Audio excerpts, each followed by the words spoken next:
I'm Rob from B&H, and in this two-part video we're going to take a look at the basics of DJing.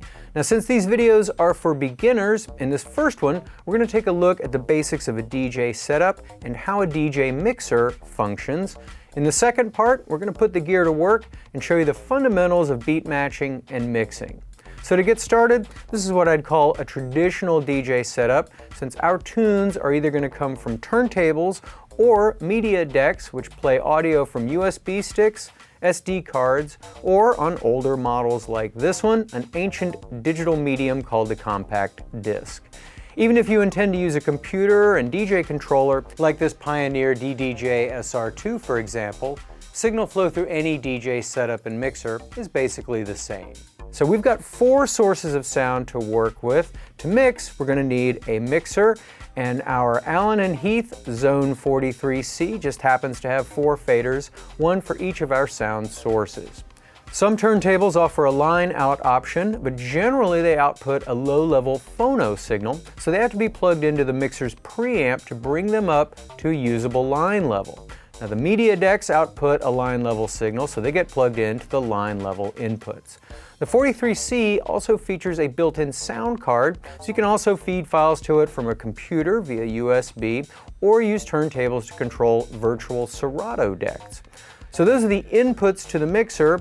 What about the outputs from the mixer? Well, on the back panel are two XLR outputs labeled master. Those outs are what the audience hears, so they can feed a PA system, powered monitors, your home stereo, or whatever you've pressed into service as your sound system. Also on the back is another set of outputs. These RCA outputs are labeled booth, and these feed a separate pair of monitors so the DJ can hear what the audience is hearing. The booth speakers have an independent volume control, so the DJ can adjust the volume in the booth without affecting what the audience is hearing. Now, some low-end mixers don't feature a booth out. If yours doesn't, or you don't have enough scratch for another pair of monitors, don't sweat it. Chances are you'll be just fine using a pair of headphones. The record out back here allows you to record your set so you can play it for your grandkids one day so they can hear how cool you once were. So now that everything is connected, how does it work? Well, let's play a file from the media player and get some signal happening on the mixer.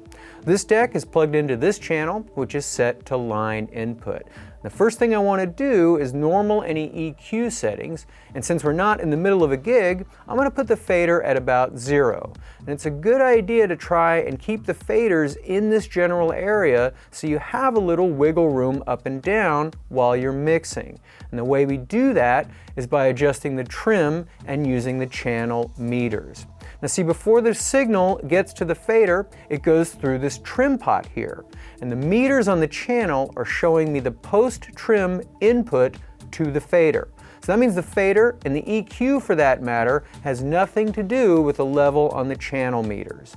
That means I can adjust the trim level so that the gain on the meters is at a healthy level. Now with this mixer, that means the level should average at about 0 dB, with the loudest peaks no higher than +6. Any hotter than that, and you may start to hear distortion, while if the input is too low, you'll have to max out the fader, leaving you no room to mix.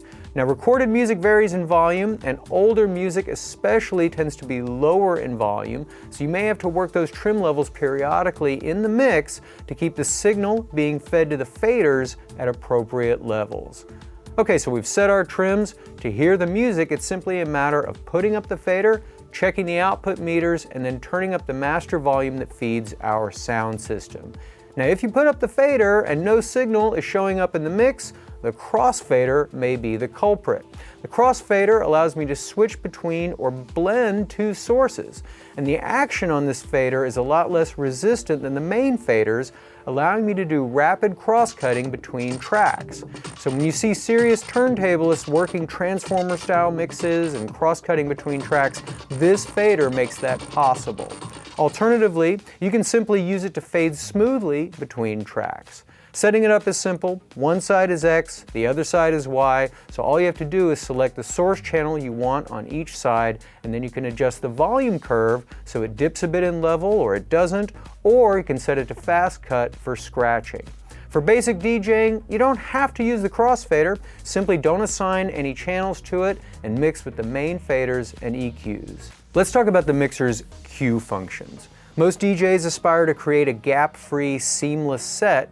To do that, the DJ has to be able to hear the next track they want to play on headphones so they can cue it up and drop it for the kids at just the right moment. To do that, we use the cue functions. So say we've got one track playing on this channel and the fader is up. Now I need to cue up the next track, which is going to come from the other deck on this channel. The first thing I need to do, make sure the fader for the new track is down. If the fader is up and you start queuing up the record, the audience is going to hear it, and that's a great way to clear the floor and get fired. To hear the track only in my headphones, I press the cue button for that channel and turn up the volume on the phones or the cue master knob. In addition to the volume knob, there's the cue mix knob. And if I have this knob turned all the way to cue, all I'm going to hear in the phones will be the channels I have the cue button selected for. If the knob is set all the way to mix, I won't hear any of the selected cue channels, only the same mix the audience is getting. So with the knob set somewhere in the middle, I can hear both and adjust the tempo of my new tune while hearing the audience's mix so I can get it in sync and blend it in seamlessly. The split switch hard pans the cue source and the mix to alternate sides, and sometimes that can make differentiating between the two a bit easier. Alternatively, and many DJs will tell you this is the only proper way to beat match, you can have one ear listening to the master mix playing back on the booth monitors, and the other listening to the new track that you're bringing in on one ear of the cues. Before we close, I should mention that most DJ mixers offer some kind of channel EQ. On this one, we get a 3-band EQ for boosting and cutting highs, mids, and lows.